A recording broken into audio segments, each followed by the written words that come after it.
Hello everybody, and once again, welcome back to the series where I beat every single PlayStation 2 game ever. Today, I am playing one of the best hack and slash games of all time. A game that kicked off a fantastic franchise that shows no sign of stopping anytime soon, God of War. So please, kick back, relax, and enjoy the video. The game starts with a lighthearted scene of the main character Kratos jumping off a cliff.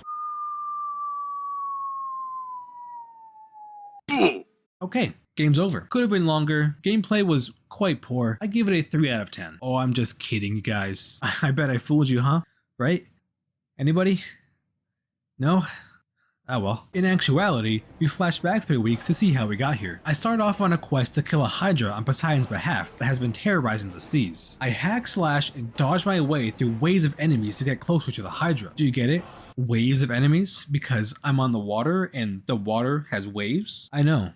I'm so clever and funny. At some point, Poseidon granted me the power of his rage to help me fight. With this new power, I managed to find the Hydra. After knocking out the smaller heads and stabbing them with a very conveniently placed platform fitted with a blade capable of killing them, I began to fight the main head. I faced its foul breath and its bad biting habit long enough to weaken it and treat it to a nice impaling. I then grabbed the key to the ship and went to get my reward. Hubba hubba. I'm not 100% sure how YouTube feels about digital boobies, so I'm not gonna risk showing the entirety of this cutscene, but I'll just say the cinematography is excellent. Such attention to detail, wonderful lighting, and well, never mind. I'll just move on. I'll just save this scene for research purposes. Anyways, I'm fed up with being the gods' errand boy, so I summoned Athena to strike a deal to end the suffering. She says that if I do one more task, I will be forgiven for my past, which we'll learn about later. I must kill Ares, the god of war. Ares is waging war on Athens because of his hatred for his sister Athena. I make my way to Athens, where I begin the ultimate challenge of defeating a god. As I make my way to the heart of Athens, I want to talk about the gameplay. I haven't played a lot of hack and slash games. Actually, I have no clue when the last time I played one was. It's just not a genre that I personally typically enjoy. But God of War might be my new favorite game I've played so far. I love the combat system. You start with only one weapon, but that weapon has multiple attacks and allows for many hard-hitting combos. And using those combos to take down groups of enemies is so satisfying. It feels so badass. I love the look of the combos as well. The swinging, glowing blades moving in a controlled chaos satisfies my brain, and I love it. The sound design when fighting enemies adds another layer to the combat. I'm not sure how to describe it. You just have to hear it for yourself. Take a listen.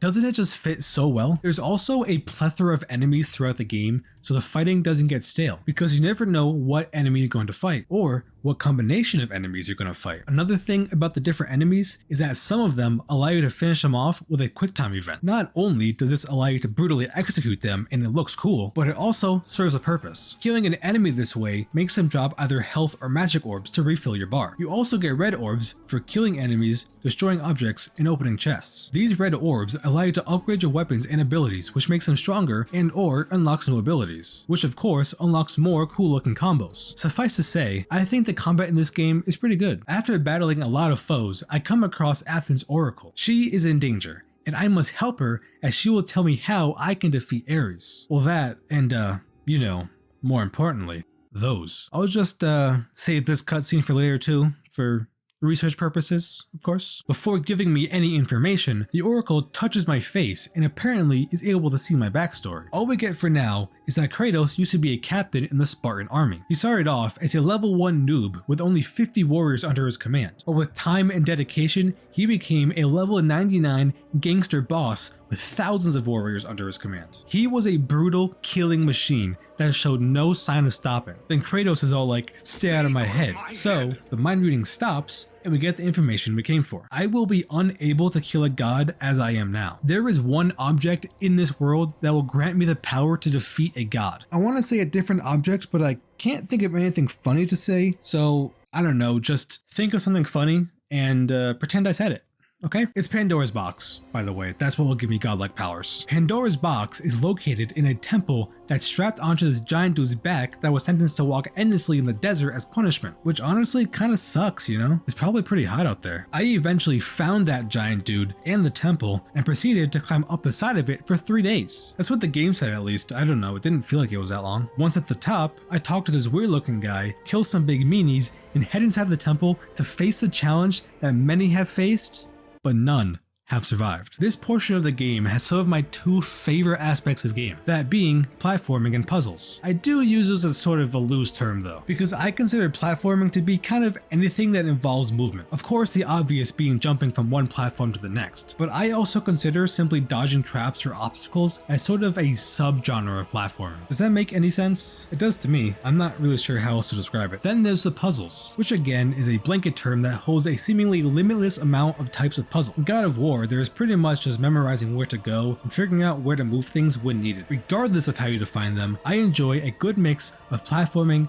puzzles, and whatever the main aspect of the game happens to be. Obviously, fighting is the main aspect of this game, and it has a wonderful amount of platforming sections and puzzles sprinkled throughout in order for me to enjoy it even more. To be honest, I didn't realize I enjoyed this game so much. As I was playing it, I of course realized I was having a fun time, but as I'm here thinking about it and writing down my thoughts, I realized that I really love this game. It's so good, especially the temple portion. I loved going room to room, facing the gods' different trials that each focus on different things to prove I was worthy of Pandora's box. From fighting to puzzle solving to conquering the water, I actually felt how tough the gauntlet was, and like I was truly proving that I was capable of handling the power of Pandora's box. While making my way through the temple, I learned more of the backstory of Kratos. Unfortunately for him, his level 99 gangster boss status would eventually come to an end when a barbarian king defeated his army and was prepared to execute Kratos. Facing death, Kratos called upon Ares and promised that he would serve Ares if he destroyed his enemies. Ares was like, sure, why not? So Ares attached the Blades of Chaos to Kratos to make him his new servant. And just like that, Kratos became a level 1000 super duper pooper scooper gangster boss elite. He waged war for Ares and was feared throughout the world due to his brutality. He did not give a single frick. Him and his army would attack villages of people against Ares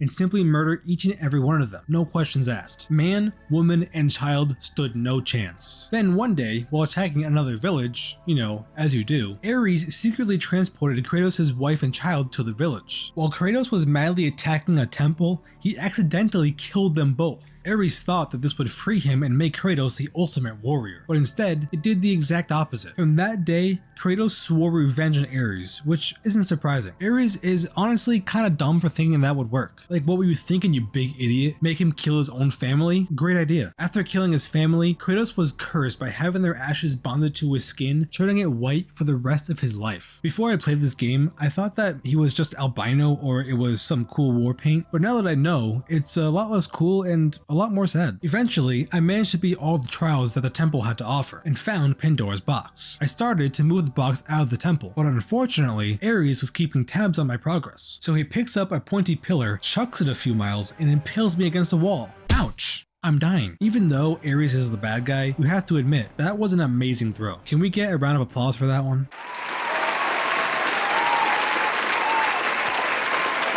But yeah, we do die and fall into the underworld. Thankfully though, in this universe, we can just carefully traverse our way back out of the underworld. It takes more killing and avoiding a lot of spiky things, but I managed to do just that. Then I find Ares and I'm all like, surprise, I'm not dead and I still want to kill you. So I got Pandora's box back and opened it to use his power to become godlike and finally get the growth spurt I was promised when I was young. It's time to put all the skills I've learned to use. This final fight is awesome. Difficult, but awesome. I mean, how could it not be? I am now gigantic and possess the power to kill a god. Ares grew some weird arm things and looks like Dr. Octopus, but his new getup didn't threaten me. I used a combination of my blades and the powers granted to me by the gods to weaken Ares. He did not seem to like that though, and he sucked me into some sort of dream world where I was forced to relive my family's death in an attempt to destroy me mentally. I really like this part. You are defending your family from an unlimited wave of alternate versions of yourself. It makes you realize that although Ares is evil and made you kill your family, the real enemy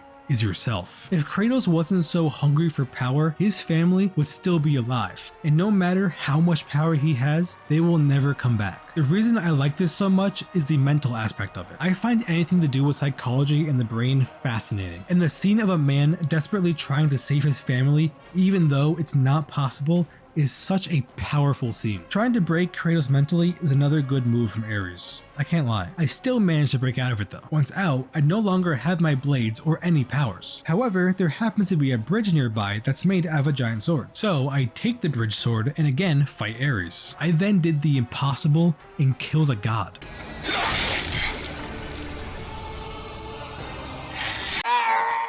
The city is now safe. Athena tells me that the gods have forgiven my sins of the past, but they never promised to get rid of my nightmares. Knowing that my memories will always haunt me and the gods won't help me, I took matters into my own hands. However, Athena has other plans. She brings me to Mount Olympus, and as a reward for killing Ares, I am gifted a new set of blades and the seat as the new god of war. It's not what Kratos was planning on, but it is a cool ass ending. So that was God of War. What do you think? You should already know my opinion on this game by now, but I'll say it anyway. This game is incredible. The gameplay is fantastic. The story, wow. Going into this game, I didn't think I would enjoy it so much. I knew it was good enough to warrant so many more games, but I didn't know how good it actually was. This is a very strong contender for possibly my new favorite PS2 game of all time. Easy 10 out of 10, no questions asked. I cannot wait to play the future games. Thank you all very much for watching and making it to the end. Please let me know your thoughts on the game. I'm genuinely interested in how others think because I am just in love with this game. Like, subscribe, all that good stuff, and I will see you in the next one. Bye bye.